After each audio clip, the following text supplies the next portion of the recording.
Ooh, cheers to this impending destruction of an entire city sector. Oh man, it's so bad. Yeah. It's so gnarly if you think about it. Oh yeah, how all these people die by just being crushed to death. It's pretty rough. Hopefully it was over quick. I'm sure it was. It does a good job of cementing Shinra as a bunch of dicks. Like you get the sense before this that they're not good people, obviously, but it's kind of, how do you put this? It's all theoretical. Where it's like, oh, they're sucking the life out of the planet, and they just sound like kind of capitalist assholes. But now they're just, wait, you're gonna murder an entire city of people just to maybe kill, what, 6? Yeah, there are 5 members of Avalanche plus Cloud. Granted, they were able to blow up an entire reactor. That's pretty severe, but you know, this seems a little. It seems like overkill. It's like, that asshole owes me money. How about Holocaust? Yeah, that'll take care of him. How about I burn down the entire apartment complex he lives in for the $20 that he owes me? But with everyone else. Yeah. Yeah, whatever. I want to make sure I get him.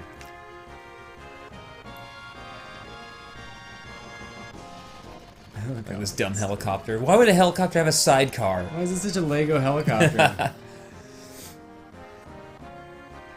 You know, if they were like full human proportions, I'm sure this would be very dramatic. Yeah. I wish he said, once I push this button, and his finger is just like going real close and coming back, like, I think that's they do a detailed, like, you know, cinematic just for a finger. Yeah.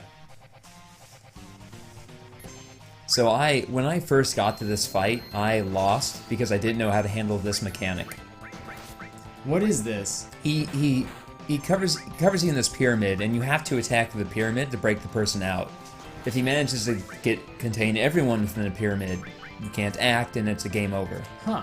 So as a kid, it didn't occur to me at first to even try doing that. I thought it would just fade the way so many other things do. You know what's funny is that I completely don't remember that mechanic at all. Mm-hmm.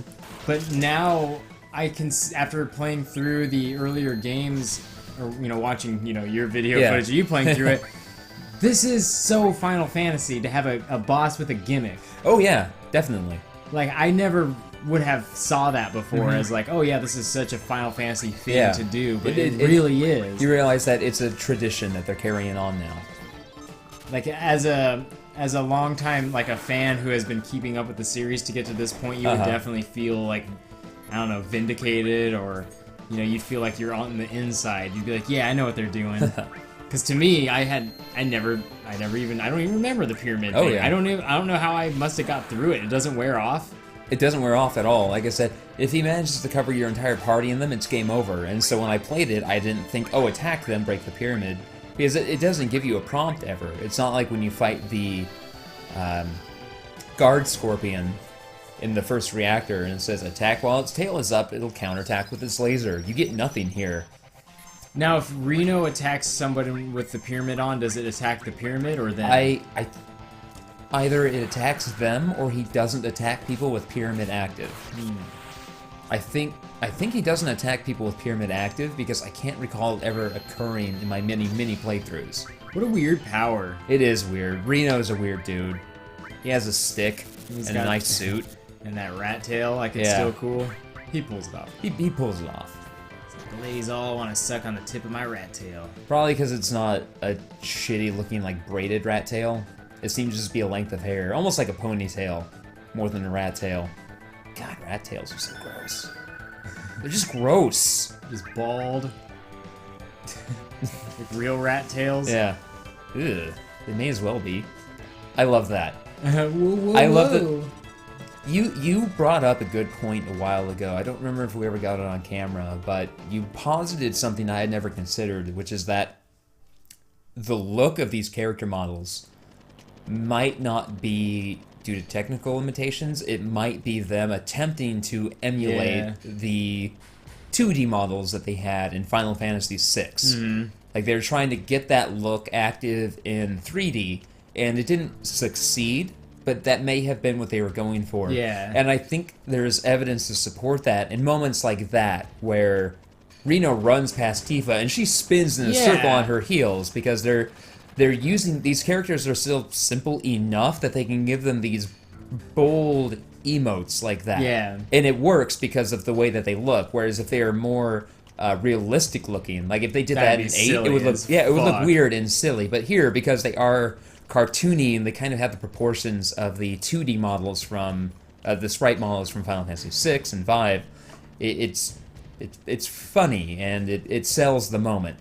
I like how Earth. I like how she just has 2 dots for eyes. Arcs, that's what it is. Yeah, once they get far enough away, they just have dots. And they're never, like, even. Yeah. Yeah, look at Sang's eyes. They're fucking at a 45-degree angle. He's a fucking flounder right now. What's weird is I think Sang has a crush on Eris, but he just slapped her. He's like, oh, I'm into this. There's a stupid moment where you go to Zack's hometown after you get out of the Gold Saucer, and you find Reno and Rude talking about who they have crushes on. Yeah. And it's not even a pyramid, it's this stupid, like, octagon or something where Reno's talking to Rude, and he's like, who do you have a crush on? And he's like, I think... God, I'm trying to remember. No, okay, Rude has a crush on Elena, the other Turk who we'll meet in a little while. Mm. But she likes Sang, but Sang likes Eris, but Eris likes Cloud. Cloud might like Eris or Tifa. Yeah. So I'm picturing this diagram of all these crushes going around, and it's like you're going from one to the next, and you get the Cloud, and it's like Eris or Tifa, and she's just off in a corner going. Yeah. I like how they all just rode on Barrett's big, beefy shoulders. The one cable that led them, that they could fucking, like Indiana Jones their way out of the whole sector by this one perfectly placed cable. Yeah. Just happened to be there for no reason. Oh and then President Shinra in there just listening to like opera music. drinking port. In Cavassier. I don't know. Mixed with Diet Dr. Pepper. Yeah. Ugh. I mean, I've had wine in Dr. Pepper. It's fine. It's fine if you can't handle wine. Yeah. Oh, pork. Oh no. My face is just stabbed. It's got the one arm up. Hey, yeah. Help! Wait, no. Yeah. Does he like shoot at the rubble? Yeah, he's real mad right now. Where do you think he keeps all those bullets? Don't worry about that. Just don't worry about that. Jesse. His final weapon's a goddamn grenade launcher. Just don't worry about that. Damn it all to hell! What's it all for? Where do they come from? What do they want? Oh, yeah, once our podcast gets to October, instead of Kickstarter Corner, by the way, I'm going to pre-record Spooky Time with Richard. Yes! Hell yeah. It'll just me telling some shitty creepypastas I've written, where I'm just like, hello, children! Just cut to that. Hell yeah. Hello, children. I have some real top-shelf spooks for you today. God, it's just this guy's voice is 90% of what makes it spooky. Yeah. Oh, poor Barrett. Or Bart. And that means I can do creepy sounding guitar transitions into that. I love making those guitar transitions. I need to get on it, and I have another indie developer that I met that I need to like just find the time to do an interview with, and then put together his interview and those lads from Italy and just produce that goddamn interview already. But I'm just it's been tough. Yeah. God, you have so much going on. Like, if you can find time to do anything, I don't blame you for not spending it doing that. Yeah. Fucking. I don't want to think of them as dead. I want to think of them more as, like, I don't know, becoming pretty flowers that deer will eat. Well, it is how the live stream works, except unfortunately they died in Midgar, so they're almost immediately going to be turned into electricity. Barrett, you're charging your iPod with them right now. Oh no! Barrett, your library sucks. What the fuck? Why do you have so much corn on here? And you too, where does that come from? Why? You're black! Why do you listen to corn and U2 exclusively? I mean, don't get me wrong, you can listen to whatever you want. Like, your ethnicity doesn't judge that, doesn't determine that. But come on, Barrett. I expect you to have better taste. Is that what you're listening to when you work out? Is corn and U2? Yeah, Jesus. Yeah.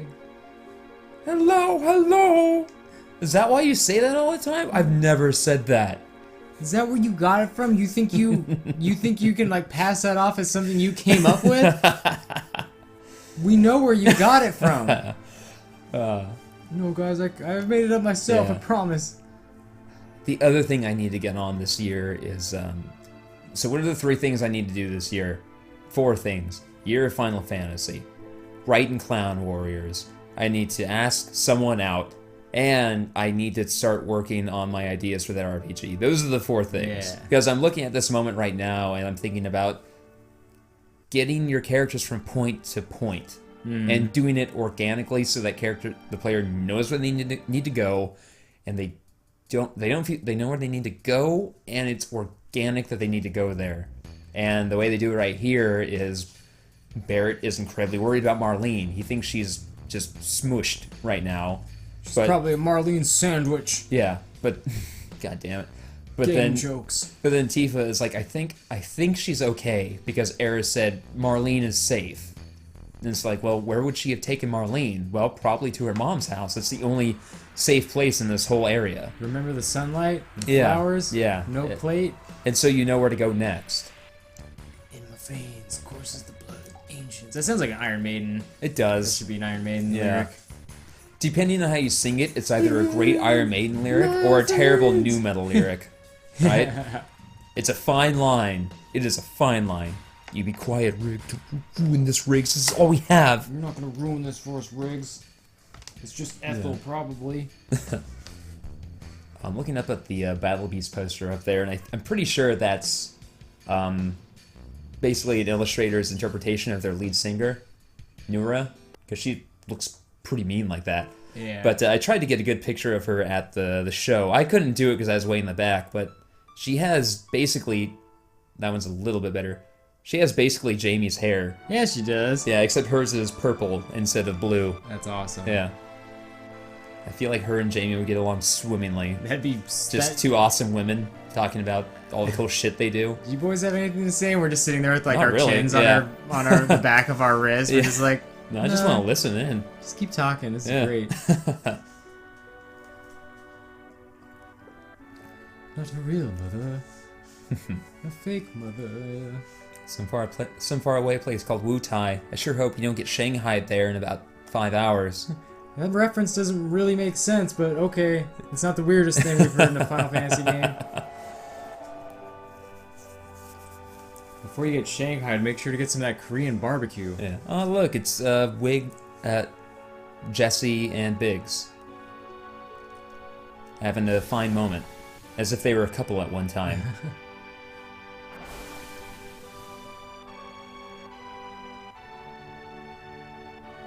You know, the music in this game suffers for being digitized the way that it is. But God, it's so good. Yeah. It's so good. I really get mad, genuinely, at the people like, man, the soundtrack is terrible because it's digitized in MIDI. It's like, yeah, it's not up to the quality that would be in like 8, but by 8 they had figured out how to actually record music and put it in, whereas here it had to be mostly, you know, composed electronically, but fuck! Yeah. It's so good! It's so moving! Yeah. Jesus! It's like here, this whole story you see of Uh-huh. like people waiting for their loved ones to come back on the bus. It's like, oh, or her in particular. Waiting for her husband But to come back on the train. The couple meeting and being all happy, and her being like just waiting as this train station gets shittier and shittier. Yeah. And she just keeps coming back day after day, and the music is selling it. Mm-hmm. Because it's so good. Eris's theme is one of the best songs in Final Fantasy. It's remarkable that it's so... Oh my god. Yeah. Wake up, lady. I'm hungry. Me hungry. Jesus Christ. Wouldn't it be funny if you made your kids say stuff like me hungry? Oh my No. god, it'd be adorable. If I ever have kids, all those books to the right of me, that's what they're gonna grow up with. All that stratum of Clive Barker, Yeah. followed immediately by that stratum of Lovecraft. That's what they're gonna grow up with.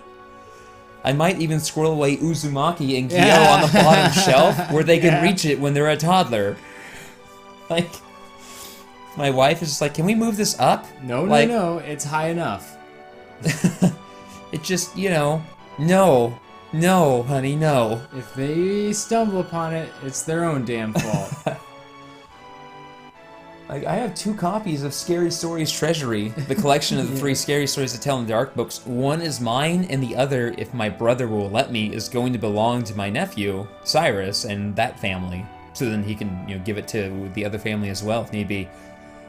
But I'm always going to have a copy, because they don't print the good version anymore. Yeah. They don't print the version with the illustrations, that incredible work. They don't do that, because I was even complaining to Ethel last night about how millennials, younger millennials, we're millennials, but we're on the upper edge of the millennial age range. Millennials these days, they don't know spooks.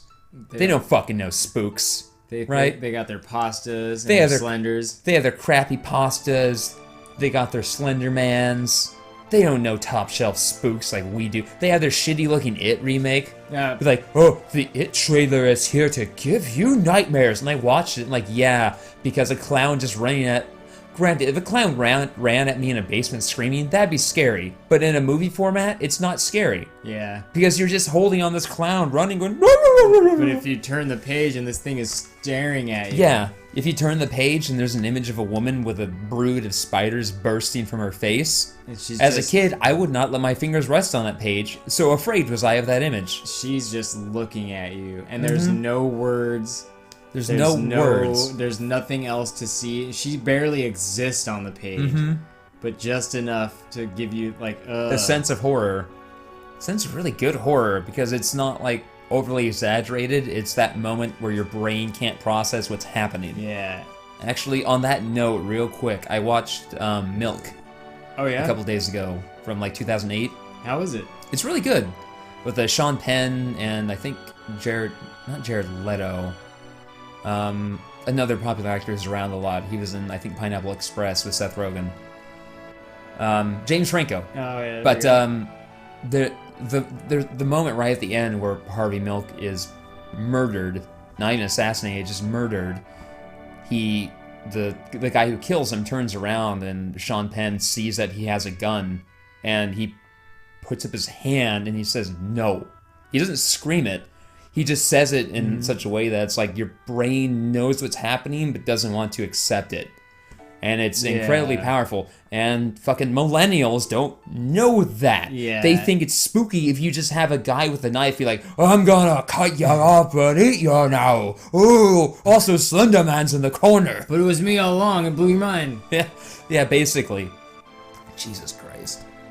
I remember the first scary story that really got to me was about a boy or a girl, could have been any child really, that was home alone for one of the first times. Oh, I think I know this one. And so the mom was just like, hey, just hang out with your dog and just it'll be all good and stuff. And I don't really remember how it goes at the moment, but basically what happens is the boy thinks it's the dog licking his hand, but when he wakes up in the morning, his dog is dead. And there's a note that says it's basically. I know the story. Yeah. Yeah, that the kid, when he gets scared, puts his hand under his bed. The dog licks the hand. He calms down. There's a thunderstorm during the night when he's alone. He puts his hand under the bed. Dog licks his hand. He calms down. Wakes up in the morning, goes to the shower, opens it up. The dog is hanging from a noose, and scrawled on the wall in blood is "People can lick too." Yeah. Yeah. The way when it was told to me, the punchline was lunatics can lick hands too. Ooh, And there was just something very lyrical about that, with the consonants of lunatics can lick hands I can too. see that. It's something about that really stuck with me, that it wasn't just people. It was lunatics. Yeah. It was a fucking... I don't know who told me that story and chose lunatics over killers or murderers or, you know, people. But that was one of the first scary stories that wasn't just like, oh, and there was the ghost counselor the whole time. It was like, no, you thought it was this thing. Exactly. And you can put yourself in that state of mind, but then imagine if your whole fucking perception of this was twisted on you. Exactly. Lovecraft stories at their best. Well, the best horror does that. It puts you in a situation, and then inverts it. That's all it is. I mean, that's not all. I say that's all it is. It's not easy to do, but that's what it is. It's an inversion of the situation you thought you were in. So we went and we talked to Elmira, Eris's adoptive mother, and now we're gonna go rescue her.